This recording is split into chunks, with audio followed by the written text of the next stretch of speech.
レギュラーラジオが初めての陽介くんは、たくさん経験値を積んだ健太兄ちゃんこと、番組冒頭の掛け声を母音だけで教えてくれる母音母音兄ちゃんのもとを訪れて、今日も掛け声を教えてもらうのでした。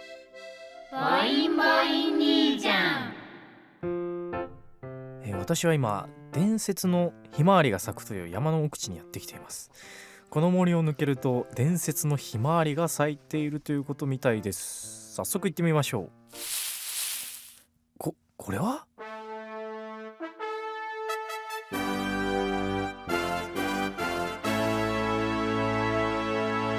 なた誰ですか？え？誰なんですか？私たちはここにあるという伝説のひまわりを探しにやってきたんですけど。伝説のひまわり。そうですか。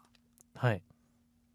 それ私の背中にありますよ。背中？お、これ背中に立派な和彫りのひまわりが。なんだかすいませんね。じゃあもともとそういった極めたお仕事を？いえ違うんですか？和彫りモデルしてただけです。和彫りモデル、カットモデルの、テンションみたいに感じですか？いや、そんな人いないっすけどねっていう夢を見たんだけどさ、なんかの暗示かなこれ。何の暗示なわけねえだろ。違うの？お前気にするまますぐ忘れるそんなもん。本当。お前ちょっと残ってないそれ。危ねえよお前。そう暗示してる。残ってない。掛け声教えてやるからよ。今日は早く帰って休め。お前、はい。今日の掛け声はこれだ。いああいおあえ青いあい、いああいおあえ青いあい。終わったか。これで番組勢いよく始められるはずだ。陽介頑張ってな。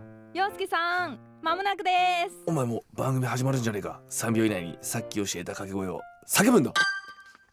ひまわりの種、確かに尊い。マサラカ。マサラカ。それ飲みすぎ。いや飲んでないんだよ。スパイア。マサラカ。スパイアのマサラカ。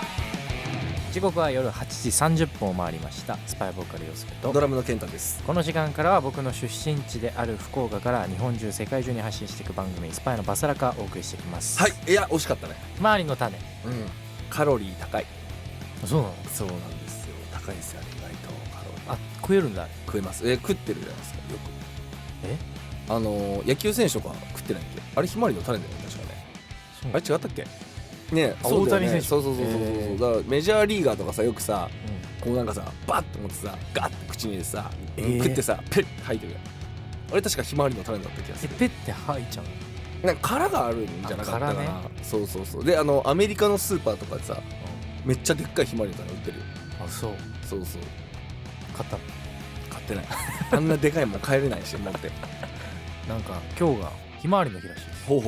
ひまわりといっても、植物のひまわりではなく、そっちじゃないんかいっていうね。気象衛星、ひまわり1号が日付の由来です。1977年7月14日にこの衛星が打ち上げられたことにちなんで制定されました。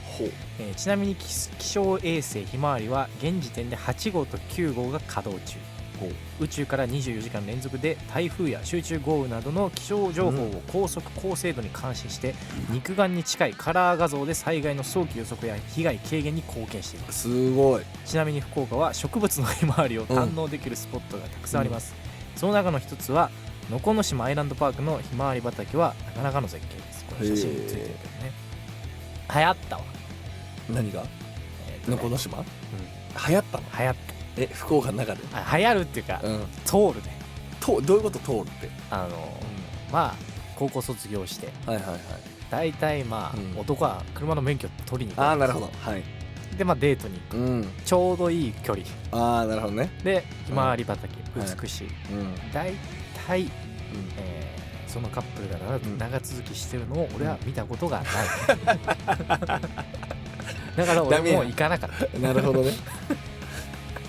じゃあぜひバサラカで企画してもらって、確かにのこの島ひまわり畑でアイランドパークで何をするよ。やっぱりこうひまわり見ながらひまわりチルってチルチルってチル配信してやらないとやっぱり、はい、これもぜひ、はい、企画していただきましょう、はい、200回記念とかでいいんじゃないですか。200回でひまわり200本のひまわりで、はい、囲まれましょう、はいリスナーさんからメッセージもいただいてます、ありがとうございます。ラジオネームひーさん、はい、陽介くん健太さんこんばんは。こんばんは。いつも楽しく拝聴してますはい。先日の台北公演 2days お疲れ様でした。お疲れ様でし今回台北公演に参加することができて、おスパイドの初めての海外遠征でしたた。すごい、個人的にはコロナ禍以降初めての海外で、うんダブル台風の接近もありいろいろと不安でしたが、無事に参加できて最高に楽しかったです。陽介くんにクリロナが降りてきたり、はい台湾バディさんたちの大合唱に感動したりと、うん会場スタッフさんが言葉のわからない私にもちゃんと番号を確認して整列させてくれたり、うんライブが楽しかったことはもちろんライブ以外にも台北公演来てよかったと感じることがたくさんありましたと素晴らしいいうことで、でもさ、うんめっちゃ雨降ってたんでしょ。めっちゃ雨降ってたねこれ。だって前日もその当日もすごい豪雨だったからね。結構ありがとうございます、本当に。でその前がポーランドだったじゃん。うん、ポーランドもなんか雨予報でしたよね。確か雨予報だったね。うん、俺マジ一回も遭遇してないのでそうなんかね話してて、うん俺の雨回避はうんさすがに多分海外じゃ無理だようん話してて、でもみけんとかユージがその機材の話、うん電圧がどうので電圧ねユニバーサルモデル、だうんから俺の雨回避ね、ユニバーサルタイプだって俺マジで台北でも朝散歩してる時も雨あってないし、えすごいね。そう買い物行ってる時も雨あってないし、んだから俺が屋内にいる時だけ雨降って回避してんね。回避してだいぶ俺結構濡れたよマジ台湾の時。なんかさロサンゼルスも初日雨だったっけ。いや曇り曇りだよね。でも寒かっったよね。そう、ねなんかそれも結局さうん回避しちゃあら素晴らしいね。う、ねだからユニバーサルタイプ、ユニバーサルモデルの雨回避性能をお持ちで改めて今回の海外衛星で感じた感じましたか。いやよかったですね。いやでも遠いところありがとうござありがいました。とうございます。はい番組では皆さんからのメッセージまだまだお待ちしています。メッセージの送り先はすべて小文字でバサラカ@fm 福岡 .jp basaraka @fm 福岡 .jp もしくは FM 福岡ホームページにあるメッセージ応募フォームから番組名スパイのバサラカを選択して送ってください。番組実況も大歓迎です。 X でハッシュタグバサラカをつけてポストしてください。それではスパイのバサラカこの後夜9時までお付き合いよろしくお願いします。スパイエアのバサラカお送りした曲はスパイアで Awake でした。それではここからはこちらをお送りします。実況大賞発表会よいしょはいやってきました。はいよ今から僕たちが X でハッシュタグバサラカをつけて実況してくれたポストを対象にはい独断と偏見で、実況対象を決めていきます。はいよ実況対象の対象となるのは6月の放送分、2日9日16日23日30日。はいじゃあそれでは早速6月2日の対象から発表します。はい6月2日の放送、うんルビはいルビについて話すついでに書き初めって読めるか、うん健太さんを試したり、はいはいはい曲の歌詞を間違えて覚えていた話などをした回でした。ありましたね。そんな6月2日の実況対象はのんさんよすけめちゃくちゃ英語の発音いいじゃんに決定でございます。おめでとう。いやこの時多分あれですよね。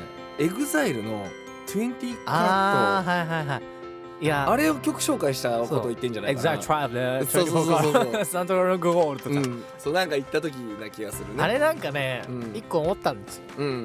俺車に乗る時基本もうラジオしか聞かない。はいはいはいはい。なんなら、んランニングする時も、うんラジコではいはい。ラジオ聞いてるわけ、うんでやっぱうんどんなパーソナリティの方もはい。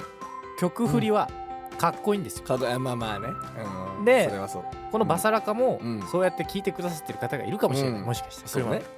だったらラジオ聞いてるなって思ってほしいから、やっぱそういうあれをやった、なるほどね。ちょっと実験的ね。でもいいんじゃないですか。いややっぱり曲紹介はかっこよくあるべきだと思う。ねだからそれこそラジオの醍醐味だと思う。いやだからこのさ実況大賞発表会とかもさタイトルのがなりみたいなのあるじゃん。やっぱああいうのはそれでいいのよっていうその何来てみたいな定番で来てみたいなねところがあるからやっぱりいいと思います。そうだからね、最近はそういうラジオをたくさん聞いてインプットしてる分、ここでねちょっとアウトプットしていこうかなって出たんですね。いやいいじゃないですか。まあでも発音いいって言われてくれたら嬉しいです。ありがとうございます。もう普通に嬉しくて対象っていう感じでね。そうですね。はい。いやなんかここまでちゃんとストレートに書いてくれる人もいなかった今までね。では続きいきますか。いきましょう。6月9日の実況対象です。6月9日の放送はスパイの結成記念日ということで、スパイの結成時の話を聞いたり、人が立て続けに辞めていく職場で不安になっている自分をどうしたらいいですかというお悩みに答えた回でした。そんな6月9日の実況対象はひーさん、転職すると給料上がるんすかです。はい、人によるでしょ。いやまあでもこの時の話が多分みんなさ、転職を繰り返して行く理由はやっぱそれによってこう給料を上げていくっていうね、っていうのがね話をしてたら多分ね。で、今回海外たくさん行って、いろんなさ現地のさコーディネーターの方とかさ、いろんなスタッフさんとかと話してて、やっぱ海外は転職をして給料を上げていくスタイル、まあそうねがベーシックである、まあベーシックなんですね。聞いてたから、日本もね、もちろんたくさん海外の方もさお仕事でさ、今めちゃくちゃ来てるじゃん。そうね、来てるね。IT 系とかさ、だからそういうのもあって、そういう流れも日本の企業に来てるのかなっていうふうには思うけど、まあそうだろうね、実際のそのリアルな肌感覚は分かんないからさ、確かにどうなんだろうね。どうなんでしょうね。まあだからここからまあでもグローバル化していくとそうなっていっちゃうんだろうねという話でした。はい。続いて6月16日です。6月16日は内見先でリバースした話や人体が2本切れていた話、100回目記念放送で何をするかを決めた回でした。そんな6月16日実況対象は文ちゃん。20歳の集いだけど普通に成人式って言っちゃうなです。何の話だっけ。いや多分まあ成人式の話が出たんでしょうね。あれだ、18歳で成人式になってるでしょ。するしないの話。そうで18で成人だけど式は20歳みたいな。多分ね。まあでも俺たちの感覚からするともう20歳の集いが成人式、成人式そうっていう意味でこのエクソポストはちょっと僕自身もこうカルチャーショックというかあ、これが噂に聞くジェネレーションギャップかと。ジェネレーションギャップというか、まあ令和ショック令和ショックはい、受けた、はい、ポストだったなっていう。そちらね、おめでとうございます。おめでとうございます。そして6月23日です。6月23日は、ワールドカップオランダ戦の話をしたり、トイレットペーパーがはみ出していた話、動画の保留ミスをした話、そして職場にいる自分と気の合わない人をどうしたらいいかというお悩みに答えた回でした。そんな6月23日の実況対象はありません。たまにはある。いやでもね、これはね正直いいポストがありすぎたっていうのと、何を話してたのかがわからないポストが多い確かにね、基本的にあれだよね、みんなそれに対してリアルタイムで話してるから、これ何だったっけっていう議題が抜けてる。そうすごいいいポストだなって思ったものが、これ何のポストなんだろうっていうこちら側の記憶がないっていうのがちょっと多かった。だからこれはごめんだ、みんなにごめんだね。ちょっとまあピンと来なかったそうごめん、それなんだ。これは申し訳ないこれは何だったっけって話が多すぎたからごめんなさい、今回はなしにさせていただきました。じゃあ、6月最後ですね、6月30日は、100回記念放送でした。アウェイクのフル尺オンエア、スキード0100で健太さんが法律の穴をついて勝利した回でしたそんな6月30日の実況対象はコバさん。ケンタ兄ちゃん尻派じゃなかった？尻の場合は3000とかおめでとう。3000ですよ。1万です何を3000なんて生ぬるいこと言ってんすか。俺はがぜん尻派ですよ。10倍、10倍ですよ。1万すごいさ、ポストもさ、ポストすごい俺に批判的なポスト多いけどねそのマリアさんとかね、お題出す方は100までしか予想できなかったのですが、1200 OK なんですかいや OK でしょまあね、一応コーナーにはね0から100の範囲で書いて送ってもらいます、上限はありませんって、上限がありますとも書いてないし、そうでみんなは0から100の感覚で書いてるよ、ただ回答者の俺らには100が上限でお願いしますっていうルールはなかったからそういうこと。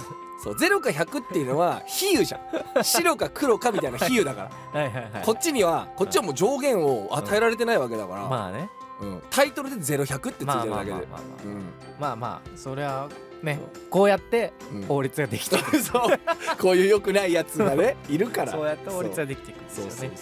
実況大賞に選ばれた皆さんおめでとうございます。おめでとうございます。選ばれた皆さんにはバサラカスタッフから X の DM で後日連絡をしますので、スパイのバサラカの公式 X をフォローして DM を送れるように設定しておいてください、今月の放送も実況大賞やっていくので引き続き皆さんハッシュタグバサラカでポストお願いします。お願いします。以上2026年6月の実況大賞発表会でした。スパイアのバサラカ。お送りした曲は森高千里で17歳でした。なんでやなんか最近音楽特番系多いじゃない。それこそなんかこの間パッとテレビつけたら、それこそなんかオレンジ流れてたりとか、なんかそんな感覚でまあテレビつけて、家無音だと嫌だから、たら17歳出てきて、流れてきたんだ。でこの曲を俺知らなかったの、オリジナルを、なんでしてたかっていうと、ガキの使いで夜の口パクヒットスタジオっていうのがあって懐かしい。前回かけたクリスタルキングの大都会もそれで知ったの、でこれを月亭方正さんが完コピしてんのよ、衣装もマジで髪型もメイクもそれを思い出して今回これにしました。みんなにねお裾分けですね。改めてお送りした曲は森高千里で17歳でした。陽介健太のお悩み相談。この時間からはリスナーの皆さんから送られてきたお悩みに答える陽介健太のお悩み相談です。今週も届いてます。ラジオネームあるちゃん。ありがとうございます。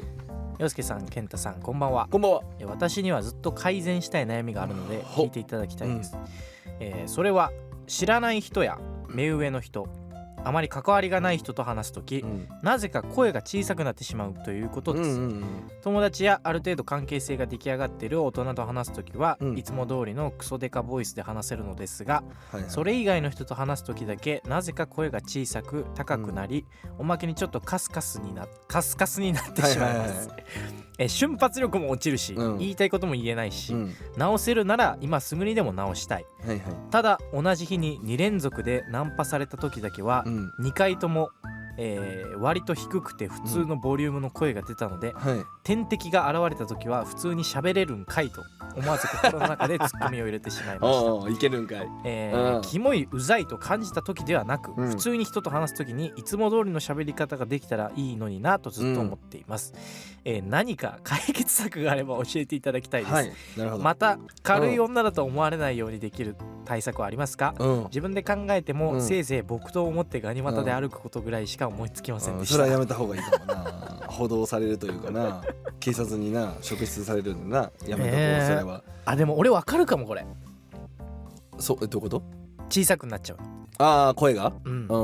陽介声ちっちゃくなるよねマジくっそちっちゃいよねびっくりするぐらいちっちゃいもんね。俺逆かもな、ある程度関係性が出来上がった人と話すときにちっちゃくなるかも、それはなんでなの？わかんない。ちっちゃすぎる時あるよね何言ってるかさっぱりわかんない時あるもんねそれは、昔から言われてた。お父さんにももっとハキハキ喋ろって言われた時もあった、でも外では普通なんだよ。まあじゃあ普通にいいんじゃない、まあそのさなんだろう見知った人はさ、なんとなくそう言えるじゃん、声ちっちゃとかさそう言えるからいいけどさ、まあこういうね今回のあるちゃんみたいに逆パターンだね。そう知らない人との会話で声がちっちゃくなっちゃうっていうのはまあ単純にあれなんじゃない、この相手に対して興味がないからね。いや人見知ってんじゃない、単純に。そういうこと？いやそうだと思うよ。単純なもんほんとじゃない多分、普通にこうねなんていうの、何回か喋ると普通に喋れるようになっていくっていうのは人見知りだと思うけどな普通に。でも人見知りで瞬発力落ちるかな、もう落ちるでしょやっぱ。その人見知りってさ、なんていうの、相手に対してちょっと怖いなとかさ、自分がこう思われたら嫌だなっていう気持ちが働いて、こうなんかこうグッて萎縮してっちゃうもんだからさ、きっとなんていうか正確な判断とかさ、その時に来たこうイエスノーに対してさ、もう通常だったら普通に考えたらイエスなのに、なんかちょっと違うことにこう先回りして考えちゃって、あれこれもしかしてイエスじゃないんじゃないってちょっと思っちゃったらさ、やっぱって多分踏みとどまっちゃうだろうから。俺も結構人見知りだけど逆に瞬発力上がるんだよね。もうそれは人見知りではないんじゃない？そう単純に喋るの面倒って思ってるだけなんじゃない？だからなんだろう、不適合でもなんか俺話しかけられたら楽しくなっちゃうね。だからそれは人見知りじゃないのよ。違うんだ。違うのよ。違うんだ。そう俺どっちかっていうと人見知りだからそれよくわかるよこれは。で瞬発力が落ちる。落ちる気持ちもわかるすごい。じゃあ俺は人見知りじゃない。じゃないです。じゃないです。胸を張っていいです。どうしようかね。だから俺がやってる対策はどっかで一回大きい声出すんだよね。最初の返事とか、そうなんで相槌喋ってる時に、だから一発目話しかけられた時とかに、そこで自分のトーンが決まるのよ。一発目の声で。確かに、一発目こうなんか話しかけられた時に、とか言っちゃうともうそのトーンになっちゃうの自分の喉が。だからなんか話しかけられたポンっていう相槌であそうなんすかとか言っとくと、なんかびっくりみたいなテンションで。なるほど。そうすると開くから喉。あれね、まあ一個起爆剤として。そうでまあ別に特に驚くことなんてないじゃん。最初の会話でさ、どうもってなって、なんか何やってるんですかみたいなからなってさ、何々やってますみたいなぐらいなもんじゃん。そこで別に驚いちゃいないんだけど自分は驚いた風のリアクションを一回取ると、僕は IT やっててそうなんすか、このテンションであっていけるから、まあ特にまあありきたりなことでもそうみたいなそうなんですかどういう系ですかみたいな言うとそのテンションでいけるから。なるほどね。でもう一回ちょっと今の言ってみて IT なんですけど、まあ自分ちょっと IT やっててそうなんですねっていうともうこのテンションでグーって引いてっちゃうから自分がじゃなくてこうポンって一回声出すっていうのは俺よくやる手段として。それはいいまあ理にかってるだね。そうで名前とか聞いたんだったらバンって一回リアクションした後にその人の名前を呼びながら話す。で陽介さんって言いながらこう話をすると向こうが距離グッて縮まるからそれでだんだんこうほぐしていくっていうか。俺はでも割とこの21年かこの20歳になってからねこれかなり使ってんね。しょっぱなの勢い起爆剤投入。なるほどね。あと軽い女と思われない方法。でかい声出す。それでいける。でかい声出して。でかい声の人遊んでそうじゃない？いやそんなことないって。声でかい人ってはっきりしてる、キビキビしてる、判断が早いっていうイメージがやっぱ強いから、男は引く。マジ？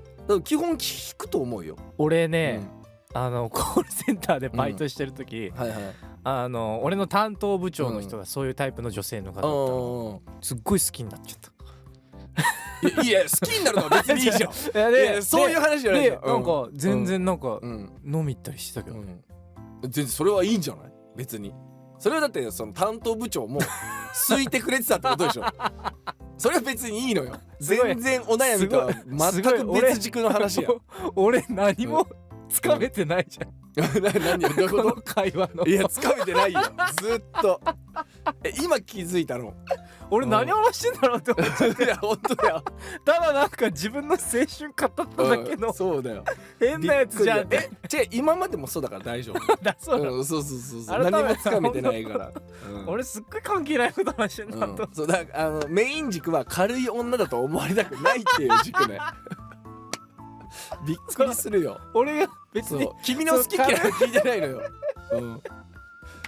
失礼しました。そうですよ。らしいです。頑張ってください。ということで番組では皆さんからのお悩み募集しております。